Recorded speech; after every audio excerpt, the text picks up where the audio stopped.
हमारा पुजारी है मंत्र लगाइते हाँ बढ़िया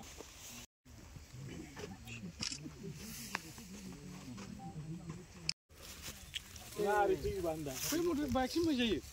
तुम एक्स्ट्रा ना है ना आज उठें दिने बहाय गांवसुल का वाटर हार्वेस्टिंग प्रोजेक्ट और गायसननाय जादों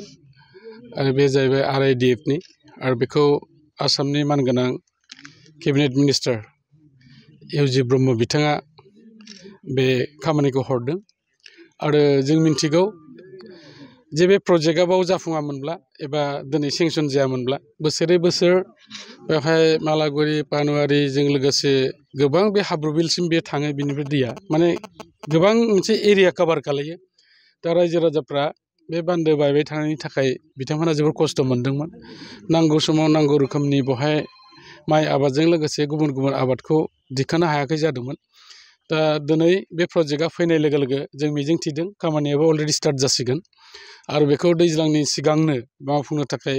बेखौ थिग खालामनाय जादों आरो बियो थिग जानाय लोगो लोगो जोंनि बे ओनसोलनि सिबिजाथाव रायजो राजा बिथांमोनहा जाय आबादजों लोब्बा थायो एबा आबाद मावो बिथांमोननि थाखाय फैबाय थानाय समाव मोजां मोनसे बेयो सहाय होसिगोन आं बेखौ मिजिं थिदों आरो दिनै रायजो राजा बिथांमोनहाबो जोबोद गोजोननाय फोरमायदों बिनि थाखाय जोबोद हाहाकार जाबाय थायोमोन आरो बे ओनसोलनि जे गायनाय फुनायजों सोमोन्दो थानाय आबादारि बिथांमोनहा लाभबान जासिगोन होननानै आं सानदों आरो बेफोरबायदि प्रजेक्टआ खालि बहायल' नांगौ बे नङा जोङो गुबुन गुबुन जायगायावबो बेफोरबायदि प्रजेक्ट लांनो थाखाय जों सार्भे खालायहोदों डिपार्टमेन्टखौबो जों नायहोदों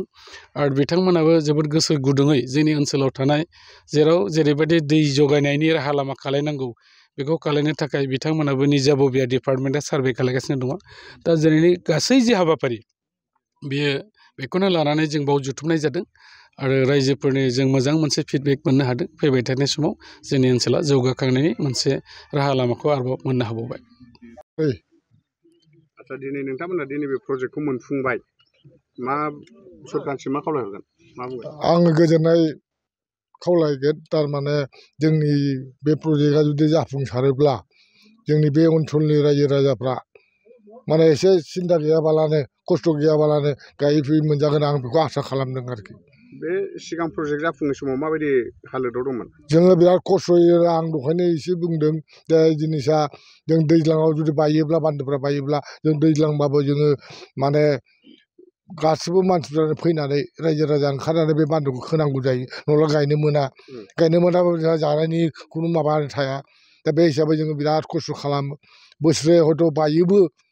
दा बोसोरे जों खोयो खस्थ' खालामो जों आसा खालामदों बे प्रजेक्टआनो जोंनि बे ओनसोलाव फैनायाव जोंहा बिराद गोजोननाय थादों बा जों गोजोननाय मोन्दों दा आं बेखौल' खावलायगोन बे प्रजेक्टआ मोजाङै बे खामानिफ्रा मोजाङै जाफुङो आं बेखौल' खावलायगोन आरोखि दा जे प्रजेक्टखौ मोनफुंनो थांबाय एबा मोनफुंबायानो बे समाव सरकारनिसिम मा खावलायहरगोन सरकारनिसिम आं गोजोननाय खावलायगोन सरकारा जोंनि थाखाय जे बे जोंनि जे ओनसोलखौ जे नायदों मोजाङैनो बे प्रजेक्टखौ हरनानै बे ओनसोलखौ जोङो डेभेलप खालामनायाव बिथांमोनहा मदद होदों बिनि थाखाय आं सरकारखौ गोबांथार आंनि गोसोनिफ्राय बा रायजोनि जानानै दा दिनै आं गावबुराबो पानुवारिनि गावबुराल' नङा बे बान्दोनिनो जोंहा कमिटि मोनसे दं मोनब्रै मोनबा गामिजों बे कमिटिनि आं प्रेसिडेन्ट बा प्रेसिडेन्ट हिसाबै बान्दोनि पानुवारि माने हाजारि बान्द होनना बुङो बेखौ